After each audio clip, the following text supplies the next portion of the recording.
Hər kəsə salam. Sabah ayın 9-udur, 11-ci siniflərimizin imtahanı var. Mən də 11-ci siniflərimizə bir yazı yazmışam. İstəyirəm o yazını oxuyum. Biraz uzun ola bilər. Buyurun. Çox çalışmışıq. Yuxumuza haram qatıb, çox səhəri zəhər eləmişik. Dərslər bəzən o qədər uzanıb ki, gecəni səhər eləmişik. Bilən bilir, nə təhər eləmişik. Bir bənzətmə eləsəm, belə edərdim. Uçuq sökük kəndlərdən şəhər eləmişik. Əlimizdən nə gəlir etmişik. Artıq bundan sonrası qədər. Nəsibsə olar deyənlərdən deyiləm. Çalışsaq nəsib olar deyənlərdənəm. Külli iradənin idarəsinə sözümüz yoxdur. Cüzi iradənin var olduğundan əminəm. Dua imkansız belini qırar demişdim. Sonra acı həqiqət özünü tanıtdı. Nə eləyərsən elə, olmaz bəzən dedirtdi. Dua deyəndə nə anlamalıyıq? Feili dua və qavli dua istilahları vardır. Bütün nəticələr səbəblərə bağlıdır. Bu dünyada işlər belə irəliləyir. Nəticə üçün səbəblərə sarılmaq, onlara əməl etmək feili duadır. Səbəblərin tamamən sükut etdiyi vaxtda isə dillə və qəlbən inanaraq istəməksə qavli duadır. Artıq səbəblər sükut edib. Çalışsaq nə olar, çalışmasaq nə olar? Çalışacaq olanlar artıq çalışıb. Sabah imtahandır. Cəhd kaderin kanatlarıdır demişdilər. Mən də elə öyrənmişdim. Sadəcə öyrənməklə qalmamış, hətta hər dəfə tətbiq etmişdim. Bunu bəzən bilərək, bəzənsə özümdən də müstəqil etdiyimi çox sonralar anladım. Cəhd lazım idi. Bütün uğurlu insanlar cəhd edənlərdən idi. Cəhd edən hər kəs uğurlu olmurdu əlbəttə ki. Ancaq bütün cəhdsizlər uğursuz olurdular. Uğurun nə olduğunu daha sonra müzakirə edərik. Sonra bir. Sonralara sonra baxacağıq. Yazı içərisində sonra bir, sonra iki deyə kodlanıbdır. Daha sonra bunlara geri dönüləcək. Bu mövzuda çoxluqla eyni düşüncədə deyiləm. Daha doğrusu bu mövzuda çoxluq həqiqətin tərəfində deyil. Cəhd edənlərin bəziləri çatmaq istədikləri nəticəyə çatmadıkları üçün uğursuz damğası yeyə bilərlər. Ancaq mən səmimi cəhdin özünün uğur olduğunu iddia edirəm. Mənə nəticə lazımdır deyənləri heç anlamamışam. Bəlkə də 1000 dəfə demişəm, bu da 1001 olsun. Sonuçlar sürətlərdən önəmli deyil. Baxmayın türkçə olduğuna, bunu hansısa yazardan uğurlamamışam. Sadəcə insan hansı dildə mütaliə edirsə, o dildə düşünür. Bu haqda daha sonra danışarıq. Sonra 2. Axı necə olur ki, bütün insanlar, hətta ən yaxınlarımız belə yuxusuz gecələri, yorğun günləri, şişmiş gözləri görmür, ancaq nəticəni olduları və ya olmadıları görürlər. Onlar üçün %74 görünür ya da %100. Olsa da olar, olmasa da. %100 olsa da olar, %1 olsa da. Kim haqqı ilə çalışmışdırsa, kim potensialının və şərtlərin əl verdiyi ölçüdə əlindən gələni etmişdirsə, etməsə belə etməyə cəhd etmişdirsə, o uğurludur. Sürətlər sonuçlardan önəmlidir. Və bir başqası əlində olan imkanları dəyərləndirməmişsə, oxuyacağı, faydalı olacağı vaxtı boş işlərə sərf etmişsə, özünü inkişaf etdirmək yerinə özünü inkişaf etdirənləri sosial mediada izləməklə zamanını öldürmüşsə, potensialını tam istifadə etməmişsə, ailəsinin onun üçün hazırladığı münbit şəraiti müsbətə doğru addımlama fürsətinə çevirmək yerinə mənfidə batma lənətinə dəyişmişsə, olsa da, olmasa da, hətta %100 olsa da uğursuzdur. Çünki uğur üçün sürətlər önəmlidir. Durub deyilə bilər ki, bu sizin pəncərənizdir. Siz belə görürsünüz, ancaq dünya sizin pəncərənizdən görünən kimi deyil. Mən bu etiraza razı olmaqla bərabər bir etiraza başqa bir etiraz gətirərək deyirəm ki, hər kim ki dönüb həyatına baxsa, keçdiyi həyat yollarına, hətta olmamışların, amma çalışdığı halda olmamışların onları necə oldulara apardığını və çalışmadığı halda hansısa birinin lütfi ilə, bəlkə də yenilənmiş leksikonla desək, torpili ilə bir şeyləri bacaranların, daha doğrusu bacardırılanların onları necə olmazlara sürüdüyünü müşahidə edər və özü ilə səmimidirsə, O da öz pəncərəsini silər və həyata ayan-bəyan baxmağa çalışar. Bütün bu hangamənin içərisində səhərin necə axşam, axşamın necə səhər etdiyimizin heç fərqində olmadan həftələrin ayları, ayların illəri qovduğu bu zamanlarda və zamanın necə sürətli keçdiyini dərk etdiyim bir anda əlimdəki kitabın səhifələrindən bir söz diqqətimi çəkdi. John, sən yaşlı halınla xəstə yatağında və son anlarında ömrünün çoxunu ofisdə işləyərək keçirdiyinin min peşmançılığı sənə xəstəlikdən və sondan daha çox əzab verəcək. Yazar Robin Sharma. Söhbət o məşhur əsərdən gedir. Ferrarisini satan rahib. Əvvəlcə etiraf etməliyəm ki, yuxarıdakı cümlə olduqca quru və təsirsiz idi. Məzmunu saxlamaqla onu biraz da dəyişdim. Əslində atası belə deyirdi. John, yaşlandıqda sən həyatının çoxunu ofisdə işlədiyinə görə heyflənəcəksən. Mən onu bu şəkildə dəyişmişdim. John, sən yaşlı halınla xəstə yatağında son anlarını yaşayanda ömrünün çoxunu ofisdə işləyərək keçirdiyinin min peşmanlığı sənə xəstəlikdən və sondan daha çox əzab verəcək. Sonra 4. Amma mən bu cümlədə yuxarıdakını öz yazdığımı anlayıram. Xeyr, bu sadəcə heyflənmək deyil, bu hətta daha dəhşətlidir. Bu boşa keçən bir ömür, bu başqalarını varlı etmək üçün, onların işini sürətləndirmək üçün və ən yaxşı halda öz yaxınlarımızı xoşbəxt etmək üçün öz ömrümüzdən uğurlayıb onlara verdiyimiz qızıl qiymətində, yox, qızıldan da qiymətli saatlarımız, nə saatı, aylarımız, hətta illərimiz, gəncliyimiz. Hamısı necə hədər etdiyimizi, yaxşını və yaxşılığı necə sonraya saxladığımızı düşünəndə insan dəli ola bilər. Sonra 5. Mənim sizə demək istədiklərim, sizə öyrətmək istədiklərim aşağı-yuxarı hər insanın gec ya da tez öyrəndiyi dəyişməz həqiqətlərdir. Kimisi bunu öyrənəndə yazacaq qədər vaxtı olub, kimisi isə son nəfəsini verəndə dərk etdiyindəndir ki, deməyə vaxtı olmayıb. Deyənlərin isə həyatına baxanda və yaxınları yaşantısına uymayan bu sözləri, onun sözlərini səmimi qəbul etməmiş və sayıqlayır deyib keçmişdilər ya da heç ona qulaq belə asmamışdılar. Sonra 4. Amma istisnasız hər kəsin yaşayacağı eyni sonluq məlumdur.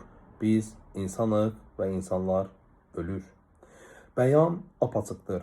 Nə qədər qaçsan da hər nəfs ölümü dadacaqdır deyir. Həftələr ayları, aylar illəri qovalayır. Amma bu qasdı tutduda ən gözə dəyən mənzərə budur ki, yaşam ölümü qovalayır və nə qədər qaçsan da tutulacaqsan. Sonu başdan bəlli olan bir oyundur bu. Sən də bir gün biləcəksən. Başını başqa şeylərə qatıb, bəlkə biraz unudacaqsan, amma əvvəl-axır tutulacaqsan. Onda sual yaranır. Əvvəl-axır tutulacağımız bu qasdı tutduda axırı əvvəl etmək olarmı? Məhdudu necə sonsuz, fanini necə də əbədi eləmək olar? Ya da ümumən bunu etmək olarmı? Bax, tam bu anda, son anda bir həqiqət daha özünü biruzə verir. Sürətlər sonuçlardan önəmlidir. Çünki son andakı o peşmanlıq əldə etdiyimiz nəticəyə görə yox, o nəticə üçün hədər etdiyimiz sürətlərə görədir. Xərclədiyimiz zamana görədir. Tükətdiyimiz enerjimizə və ümidimizə görədir. Ya da son anda bizi sevindirən və yaxşı ki, dediklərimiz bir anda qərar verib tətbiq etdiklərimiz yox, uzun illər davamlı edib durduğumuz şeylərdir. Ölüm həqiqəti gözəl paketlərdə bizə təqdim edilən bütün çirkinlikləri göz önünə sərir. Bizə üz qabığı gözəl olan o qədər çirkin və tam tərsinə üz qabığı çirkin olan o qədər gözəlliklər göstərir ki, yaxşı olar ki, həyatın sizi döyə-döyə öyrədəcəyi bu həqiqətləri sizə deyə-deyə öyrətməyə çalışanlardan öyrənəsiniz. Bu deyilənləri yaşadıktan sonra bu bilgilərin heç bir önəmi olmur. Təəssüf ki. İvan İliç öldü. Son zamanlarda oxuduğum bu İvan İliçin ölmə əsəri yuxarıdakı həqiqəti qismən işləyir. Yazar tam olaraq mən deyənləri demir, Bilmirəm.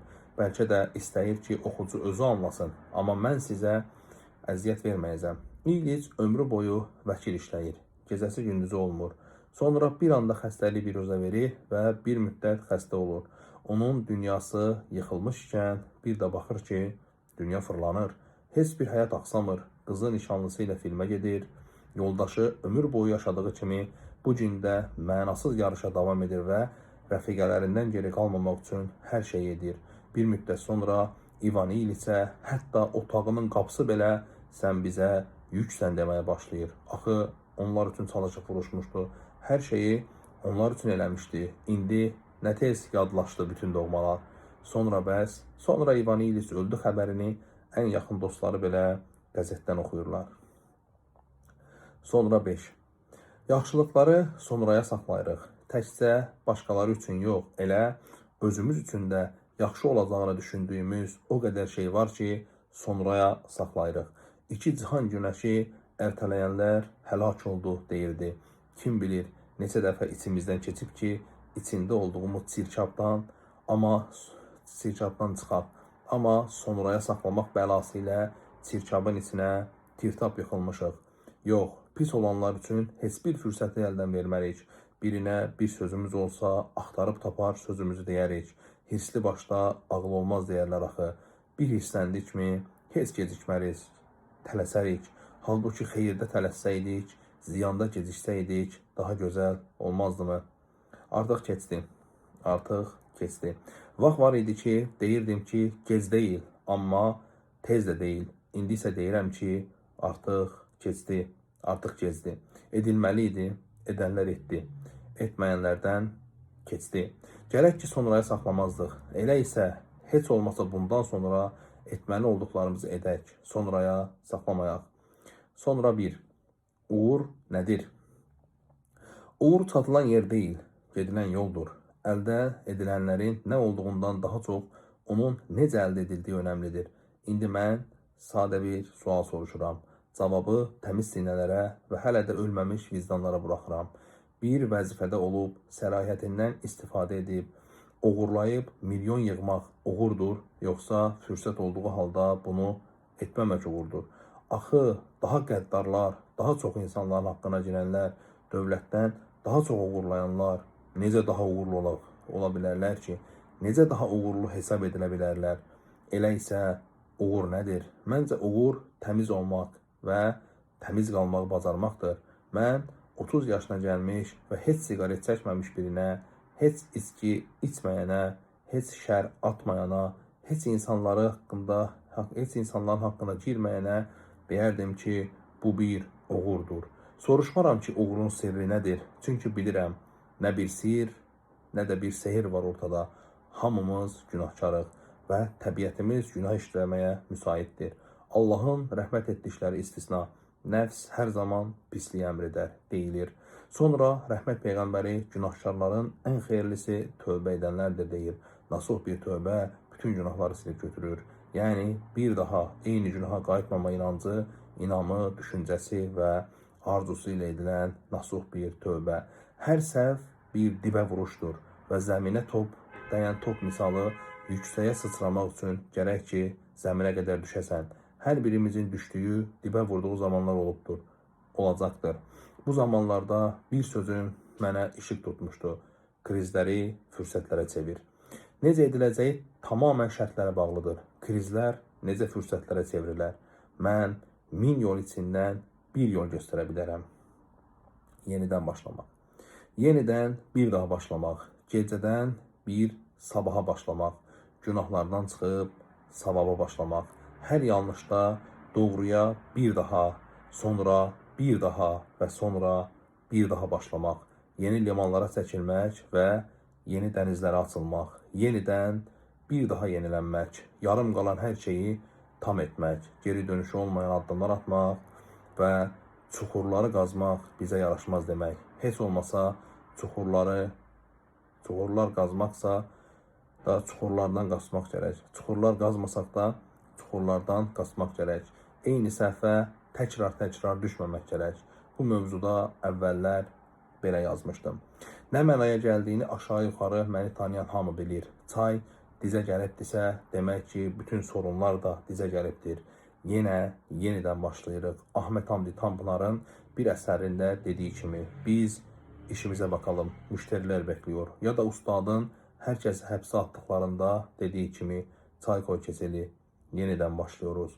Ya da Uhud'da bir sahabenin səsləndiyi kimi, Muhammed yaşıyor, Allah'ın Resulü yaşıyor, onu parıl parıl parlayan gözlerinden tanıdım. Hazreti Yusuf kimi, esbab bir külliye sükut ettiği zaman nuru tehvid içinde sırrı ahadiyat zuhur eder. Düşüncesiyle ettiği dua kimi. Bu hadiselerin hamısı biri min edən yeni başlanğıclar idi. Hansı başlanğıcın biri min edəcəyini bilə bilmərik.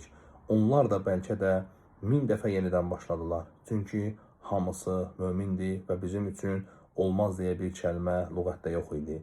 Ol deyərsə olar var idi. Hər dəfə küllərindən doğuldular. Çıxdıq tikanlı yollara, dönən dönsün, mən dönmərəm deyib, hər sözləriyle indi bizə ilham qaynağı oldular. Sabahki imtahanın nəticəsi nə olursa olsun, sabah yenidən başlamaq lazımdır. Allah yolunuzu açıq etsin. Sağ olun.